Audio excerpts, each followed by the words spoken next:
Hello மக்களே, welcome back to our channel. நான் தான் உங்கள் சசி பேசுகிறேன். எல்லோரும் எப்படி இருக்கீங்க? எல்லோரும் சூப்பராக இருப்பீங்கன்னு நம்புகிறேன். நம்ம இந்த வீடியோவில் ஹம்பி சீரீஸில் லாஸ்ட் வீடியோ பார்க்க போகிறோம். நம்ம இதுக்கு முன்னாடி ஹம்பியில் பார்த்த வீடியோஸோட லிங்க்ஸ்லாம் டிஸ்கிரிப்ஷனில் இருக்குது, அதுவும் பாருங்கள்.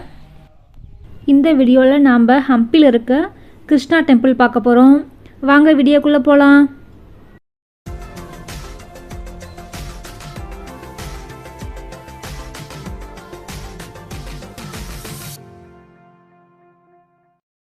நாம் இப்போ வந்திருக்கிறது ஹம்பியில் இருக்க கிருஷ்ணா டெம்பிள். இந்த டெம்பிள் நம்ம முன்ன பார்த்த அந்த ஹேமகுட்டா ஹில்லேருந்து 1.5 கிலோமீட்டர் டிஸ்டன்ஸில் தான் இருக்குது. இங்கே அந்த கிருஷ்ணா டெம்பிள், அப்புறம் அதுக்கு பக்கத்தில் இருக்க கிருஷ்ணா பசார், இது ரெண்டு தான் ரொம்ப ஃபேமஸ். கோவிலுக்கு ஆப்போசிட்லேயே ஒரு பெரிய பசார் ஏரியா மாதிரி இருக்கும், அதுதான் கிருஷ்ணா பசார். அது இப்போ எதுவும் பயன்படுத்துறதில்ல. அந்த காலத்தில் இருந்தப்போ இது எல்லாமே கடை வீதியாக இருந்துச்சாமா. இங்கே தான் கல்லுலேயே செதுக்கின உண்டியல் இருந்துச்சு. இந்த டெம்பிள் ரோட்டுக்கு ரொம்ப பக்கத்துலேயே தான் இருந்துச்சு. ஸோ அதனால் நம்ம வண்டியில் வந்தாலும் சரி, இல்லை வாக்கிங்லேயே வந்தாலும் ஈஸியாக வந்துடலாம்.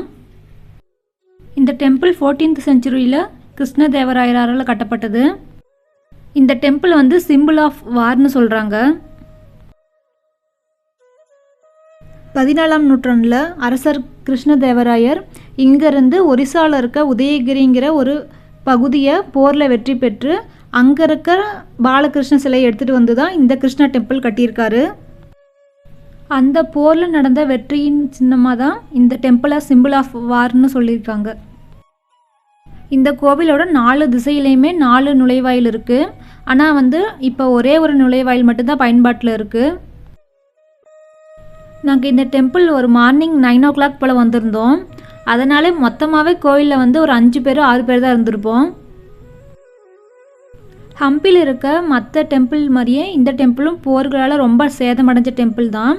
அந்த 4 நுழைவாயிலுமே 4 பெரிய கோபுரம் இருந்துச்சாமா. அதில் இப்போ எதுவுமே இல்லை, எந்த கோபுரமுமே ஃபுல்லாக இல்லை, எல்லாமே பாதி இல்லைன்னா பாதிக்கு ரொம்ப கம்மியாக அந்த மாதிரி டேமேஜான நிலையில் தான் இருந்துச்சு.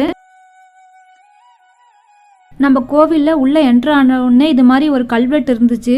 இது என்னன்னா, அந்த கிருஷ்ணதேவராய அரசர் ஒரிசாவை படையெடுத்து போனப்போ நடந்த நிகழ்வுகளை தான் ஃபுல்லாகவே கல்வெட்டில் செதுக்கி வச்சுருந்தாங்க.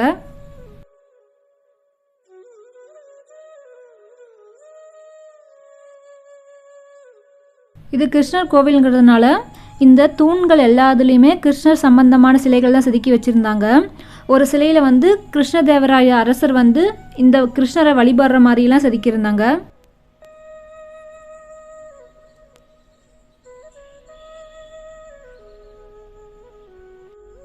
இங்கே இருக்க கடவுள் பாலகிருஷ்ணர்னு சொல்கிறாங்க.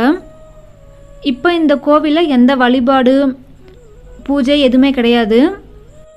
இந்த கோவில் இருந்த பாலகிருஷ்ணர் சிலை இப்போ நம்ம சென்னையில் இருக்க ஸ்டேட் மியூசியமில் இருக்குன்னு இந்த ஹம்பியோட வெப்சைட்டில் போட்டிருந்துச்சு. நம்ம எப்போயோ சென்னை போனோம்னா கண்டிப்பாக அந்த மியூசியம் போய் அந்த சிலையும் பார்க்கணும். இங்கே இருக்க இந்த தூண்கள் மாதிரி இருக்க மண்டபம் எல்லாமே தியான மண்டபங்கள்னு சொல்கிறாங்க. இது எல்லாமே இங்கே கோவிலுக்கு வரவங்க தியானம் பண்ணுறதுக்காகவும், சுற்றி இருக்கிற தூண் இருக்கிற மண்டபங்கள்லாம் கோவிலுக்கு வரவங்க தங்கறதுக்காகவும் கட்டப்பட்டதாமா. இந்த கோவிலில் ஃபோட்டோஸ் வீடியோஸ் எல்லாமே அலௌடு தான். உள்ளே அந்த மெயின் கருவறை லாக் பண்ணி தான் வச்சுருந்தாங்க. கோவிலுக்கு உள்ளேயே தென்கிழக்கு பக்கமாக சமையல் கூட இருந்துச்சு. அது எதுக்காகனா, முக்கியமான பண்டிகை சமயங்களில் இங்கேயே சமைப்பாங்களாமா. இந்த கிருஷ்ண டெம்பிள் ஒரு பெரிய கோவில். ஸோ மினிமம் ஒரு 2 hours ஆகும் இந்த டெம்பிள் ஃபுல்லாக பார்க்குறதுக்கு.